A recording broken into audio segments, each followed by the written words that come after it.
Okay, we've established that the first two principles of facilitation are about your mindset. Own the experience to help the group achieve their desired outcomes, and remain neutral in order to make sure the focus stays on the group's ability to generate creative solutions. Now, we'll cover the last three principles of facilitation, which are about the environment you create. Enable collaboration, control the climate, and use abstraction. Let's first dive deeper on principle number 3, enable collaboration. We know that people are more committed to something they've helped create. So equip your participants with the skills to contribute. Here are a few things you can do to enable collaboration before and during your session, as well as some tips for hybrid teams. Keep in mind that we'll cover more collaboration best practices in Course 3, so this is just scratching the surface.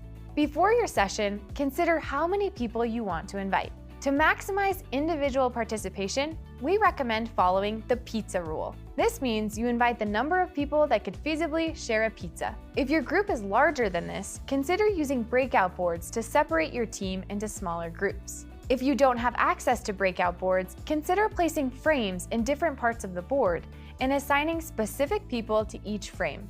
To do this, just select the frame icon and place it on the board. Then you can use the comments feature and @mention collaborators so they know where to go. Before the session, you can also send out resources like quick guides and short videos to increase the likelihood that participants will have some experience with Lucidspark. And you can take some time on your own to determine how you'd like to use facilitator tools like the laser pointer, take the lead, and broadcast. During the session, enable collaboration by encouraging the use of emojis, GIFs, and sticky notes as a way to participate non-verbally. That's the genius of Lucidspark.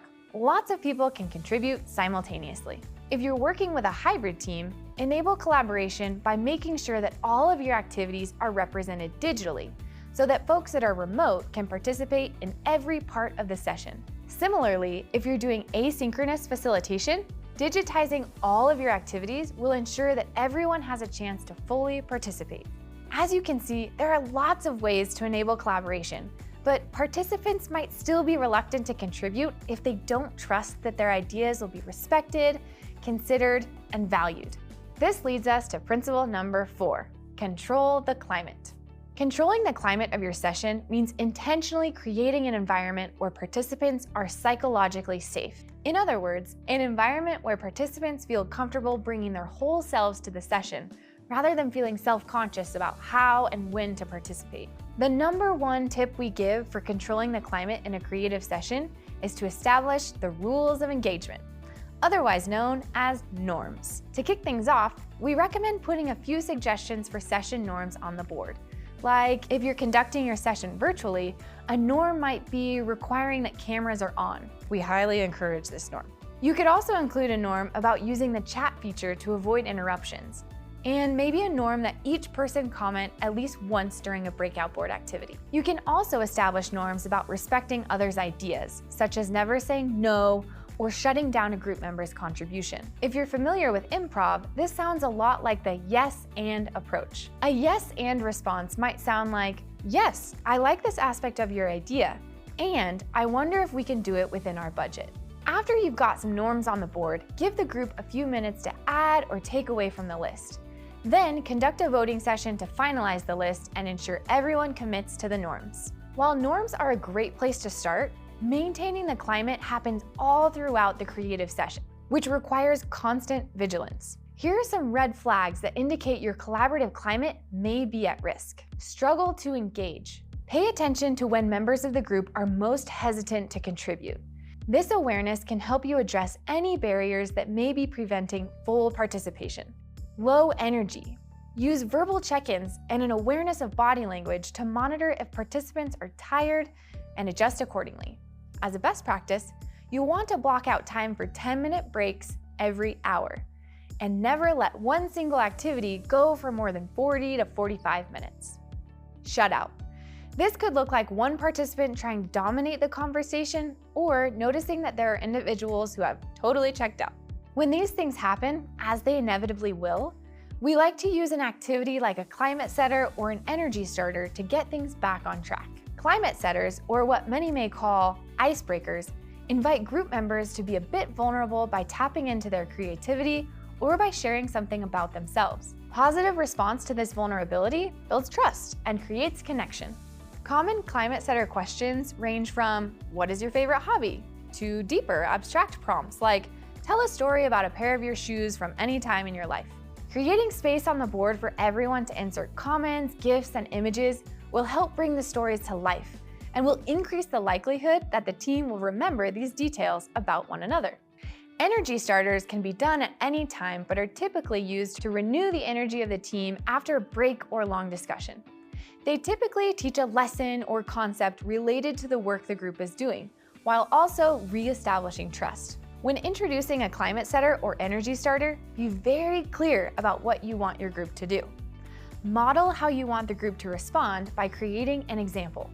As a best practice, linking your climate setters and energy starters to the theme and purpose of the session can make them more meaningful. Okay, you've got your mind in the right headspace and you've created a safe, collaborative environment. Now it's time to generate those ideas. The whole point of the session. But sometimes we get stuck, and it's hard for everyone to think outside the box. When this happens, we reach for our fifth and last principle: use abstraction. The principle of using abstraction applies more specifically to creative facilitation because abstraction activities help change the way we think about a problem by putting distance between us and the limitations or specific details of our ideas. Wait, what? Let's increase our understanding of abstraction with an example. Imagine that every morning you see the yellow slug bug your neighbor has owned for 20 years sitting on their driveway. If we want to think about the car slightly more abstractly, we could think about it just based on the make and model, a VW Bug. Slightly more abstract, a small automobile. Even more abstract, a mode of transportation. And finally, the most general or abstract way of thinking about the yellow VW Bug would be as a means of mobility. Then, in a creative session, you might introduce abstraction by encouraging the group members to generate ideas more generally about mobility challenges instead of jumping right into ideas specifically about cars. Cool, huh? Thinking about mobility instead of limiting yourself to just thinking about cars. That's how using abstraction works. A few other ways to introduce abstraction into your creative session could look like reverse thinking, which means asking the group what would absolutely not work. What's the worst possible idea? Or the 5 whys activity, which means taking an idea or limitation and asking why 5 times in a row to generate more ideas. You can also consider introducing strategic constraints. This looks like coming up with an idea that will definitely get you in trouble with the CEO, or come up with an idea that requires magic. Templates for all of these activities can be found in the Lucid Suite template library, and we'll talk even more about abstraction and tips for helping participants generate ideas as we continue on in the pathway. Now it's time for congratulations. You've officially learned the 5 principles of facilitation. Own the experience. Guide the process and encourage others to generate the ideas. Maintain neutrality. Act as the group's mediator and advocate.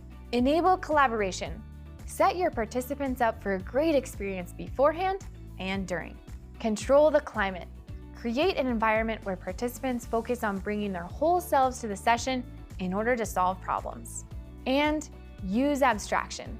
Step away from the tactical details and procedures and into imagination. All right, complete the activities that follow this video to really hammer home your understanding of these last 3 principles. Thanks for joining us.